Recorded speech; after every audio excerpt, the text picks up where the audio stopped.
আজ 15ই সেপ্টেম্বর সোমবার। এখন বাজে সন্ধে 6:30। তবে আমাদের এখানে এখনো সন্ধ্যা হয়নি, তাই প্রতিদিনের মতো সোনা পাপা আর অর্ণব বেরোলো কলোনি ঘুরতে।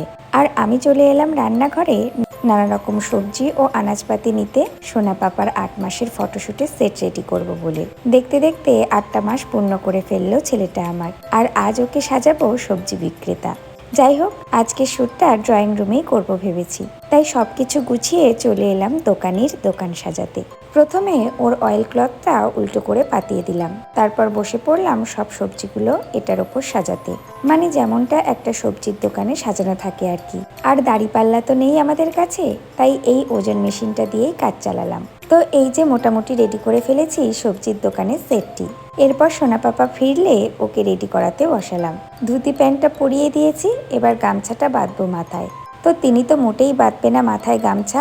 অনেক চেষ্টা করে কোনো রকমে ভুলিয়ে ভালিয়ে রেখে বসিয়ে দেওয়া হলো আজকের দোকানদারকে। তারপর ফটোগ্রাফার বাবা ওনার কাজটা শুরু করলেন। তবে আমাদের দোকানদার কিন্তু খুবই ভালো লোক, সবজিগুলো নিজে খেয়ে দেখে নেয় ভালো আছে কিনা, তারপর বিক্রি করেন। কারো সবজি লাগলে এই দোকানদারকে বেছে নিতে ভুলবেন না কিন্তু। যাই হোক, এইগুলো হলো আজকের যুদ্ধের ফলাফল। কেমন হয়েছে অবশ্যই জানাবেন আপনারা।